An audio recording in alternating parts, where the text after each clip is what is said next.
Berarti kita harus memperkuat dong, ya, memperkuat apa tuh namanya eh, pola ya, atau mungkin komunitas mereka atau populasi mereka tadi yang ada pada perut kita tadi. Ya, jawabannya iya. Dengan cara apa? Ya, dengan cara ya kita perkuat saja dengan makanan-makanan untuk mereka, atau memberikan mereka, atau memasukkan mereka itu sendiri, atau memasukkan bakteri-bakteri atau mikrobiom tadi yang kita kenal sebagai ya probiotik atau bakteri baik ya. Karena mereka penyusunnya. Dan ternyata ibu sekalian, ini contoh probiotik nih. Ya. Dan ternyata itu subhanallah ya, 80% ya sel yang memproduksi hormon serotonin atau hormon kebahagiaan itu diproduksi oleh bakteri-bakteri yang hidupnya dalam pencernaan seorang wanita, pencernaan manusia, maaf. Ya. Maka benerin pencernaannya, berikan dia probiotik. Dan informasinya ibu sekalian ya, atau mungkin konsepnya itu begini. Kalau Anda membayangkan satu rumah ya, ada rumah itu ada bahan bakunya, ada semennya, ada batu batanya, ada pasirnya ya. Nah, untuk membangun satu rumah itu atau satu kamar lah biar gampang ilustrasinya itu, ya ketika bahan-bahan tadi sudah disiapkan ya, ibu-ibu sekalian, maka Anda memerlukan orang untuk mengerjakan atau membuat kamar tadi, yang memplesternya lah, yang mengaduk-aduknya segala macam. Nah, dalam tubuh kita itu yang mengerjakannya tadi itu, jadi kan bahan bakunya, misalkan Anda makan habat soda, Anda makan kunyit, Anda minum kunyit atau apa ya, kurma segala macam itu, ketika itu mau dibangun dalam tubuh kita sebagai struktur bangunan sel gitu kan, maka yang mengerjakannya adalah bakteri. Itu pentingnya bakteri-bakteri baik atau probiotik tadi dalam tubuh kita. Ya, bakteri-bakteri baik atau probiotik dalam tubuh kita. Jadi, dan itu ternyata sangat erat kaitannya ya ibu-ibu sekalian dengan apa yang diajarkan oleh Nabi kita sallallahu alaihi wasallam ya, bahwa kita tahu salah satu sunnah ya setelah kelahiran seorang bayi selain kita mendoakannya adalah Nabi SAW itu mentahnik ya, memberikan kurma ya kepada bayi ya, kepada bayi yang lahir tadi, dengan dikunyah-kunyah kurma tadi sampai lunak ya, hancur, lalu diambil serpihan diletakkan di langit-langit bayi ya. Dan ternyata kurma merupakan salah satu makanan terbaik buat bakteri tadi. Jadi kalau kita bicara tentang salah satu nutrisi yang baik bagi wanita, ya kurma salah satunya. Ya, kurma salah. Maka di rumah jangan tidak ada kurma. Ya, usahakan di rumah Anda ada kurma terus. Ya, karena memang ada hadis Nabi katakan tidak akan kelaparan rumah yang di dalamnya ada kurma. Itu.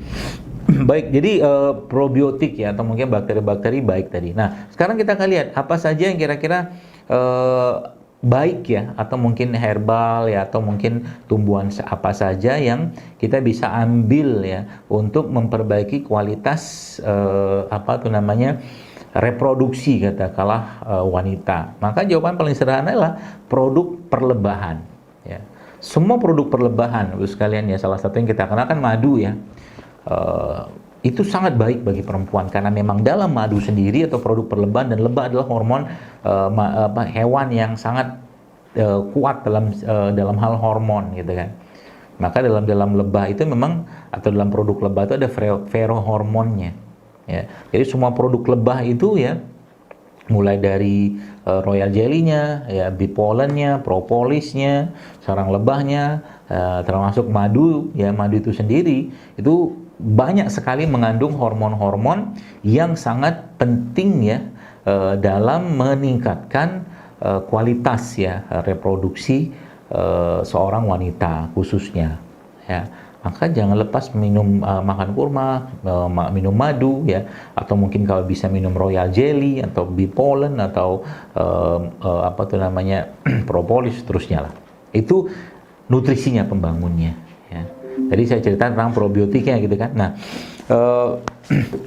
lalu ya ada satu bahan ya yang ada Allah ciptakan itu, yang salah satu fungsi atau perannya adalah untuk mengembalikan keseimbangan hormon dalam tubuh manusia, baik kita laki-laki atau perempuan ya. Jadi ada progesteron, ada testosteron, atau ada estrogen atau testosteron gitu. Karena keseimbangan tadi itu itu ternyata jamaah sekalian itu bisa diperbaiki dengan salah satu herbal terbaik yang Nabi SAW pernah sampaikan kepada kita semua, itu habatus sauda. Jadi habatus sauda itu salah satu nutrisi terbaik ya, atau herbal yang sangat powerful untuk memperbaiki keseimbangan hormon.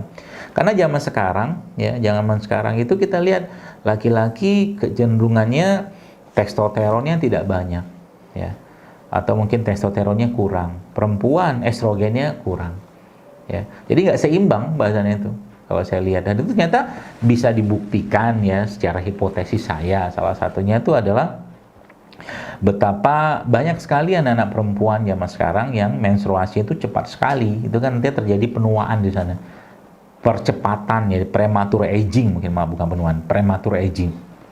Jadi lebih matang sebelum waktunya kan gitu kan. Nah, itu salah satunya karena proses oksidasi.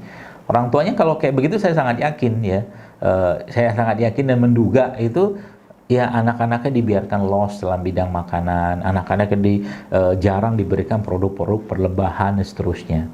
Ya, dan itu harus dibangun ibu-ibu sekalian ya, harus dibangun kebiasaan hidup sehat tadi dalam diri anak-anak melalui contoh, yaitu Anda ya, kita sebagai orang tuanya ya.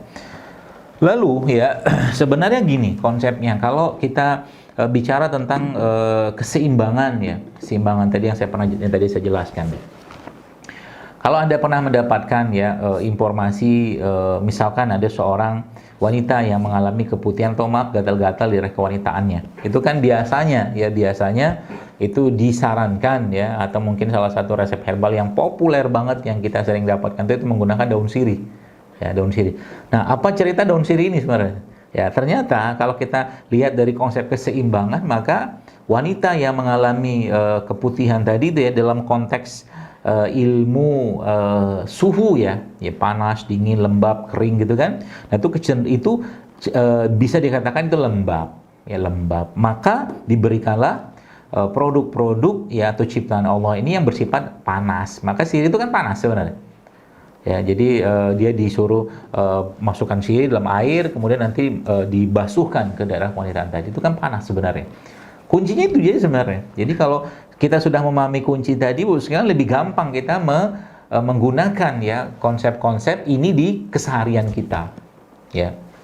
Contoh lagi, misalkan kita bicara tentang ini kalau pakai konsep misalkan sel kanker gitu kan. Sel kanker itu kan kalau kita lihat kan ya, sel itu kan dia berbentuk atau bentuknya itu kan teratur ya. Tapi ketika dia sudah mulai berubah menjadi tidak teratur ya, kita sebut dengan sel tumor atau kanker. Pertumbuhannya itu suka-suka dia saja. Maka kalau menggunakan ilmu saya tak lupa istilahnya itu, tapi kurang lebih beginilah.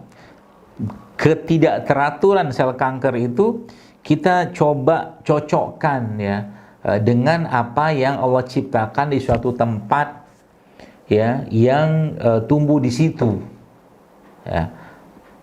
Dan Indonesia kan salah satunya itu banyak. Ada yang sering saya sebut itu yaitu rimpang-rimpang. Rimpang itu kan kalau Bapak Ibu lihat kan bentuknya nggak teratur. Ya, rimpang-rimpang itu kan bentuknya nggak teratur. Kayak Anda lihat jahe gitu kan, ke sana kemari, nggak ada yang lurus gitu kayak pepaya gitu kan, nggak ada. Ya. Atau kita lihat kunyit juga sama bercabang-cabang mirip sel kanker. Ya. Apa misalkan lengkuas juga sama, atau kunyit putih gitu kan, atau mungkin kencur juga sama. Ya. Kayaknya kalau orang yang ngerti ilmu ini sebenarnya mengatasi masalah kewanitaan itu ya, salah satunya itu dengan cara mencegah sel-sel tadi itu untuk berkembang tanpa terkendali. Ya, salah satu andalan kita sebenarnya di Indonesia itu adalah rimpang-rimpang tadi. Ya, yang paling terkenal maka kunyit. Jadi kalau Anda baca dalam penelitian atau mungkin riset-riset ilmiahnya, sebenarnya jahe, mungkin kunyit, temulawak, atau mungkin kunyit putih atau kunir putih gitu kan, atau lengkuas, itu semuanya Bapak Ibu sekalian ya, itu punya anti kanker sebenarnya, punya anti kanker.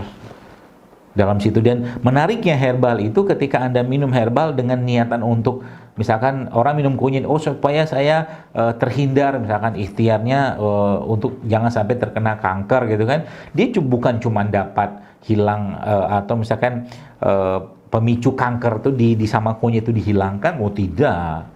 Kunyit itu dia punya anti aging juga, dia punya anti darah tinggi juga, dia punya anti asam urat juga, anti kolesterol segala macam dalam satu kunyit misalkan. Tidak heran ketika kita sedikit saja mengkombinasikan itu Bapak sekalian dengan misalkan keadaan tubuh Anda. Misalkan ada orang misalkan lagi ada masalah menstruasi gitu kan. Kita tahu bahwa kunyit salah satu yang terbaik kita gunakan. Tambahkan sedikit dengan penghangatnya, misalkan serai misalkan, atau tambahkan sedikit dengan jahe. Ya, itu digeprek sebentar, dihancurkan sebentar, kasih air panas, itu efeknya powerfulnya luar biasa. Asal apa? Asal dua hal penting Anda jaga, yaitu tanahnya terjaga, which is jangan kotori lagi dengan makanan-makanan sampah. Setiap orang atau wanita yang saya banyak ketika dulu ya kajian-kajian offline masih ada itu yang ada kista, tumor apa segala macam itu jamaah sekalian, itu bertanya ke saya tentang penyakitnya, ya dia, dok apa resep untuk kista, apa resep untuk tumor, gini macam-macam lah gitu kan. Biasa saya tanya dulu tuh, pola makan Anda gimana? Oh ternyata pola makan mereka tuh kecenderungannya ya tidak sehat, bahkan cenderung meracuni badannya.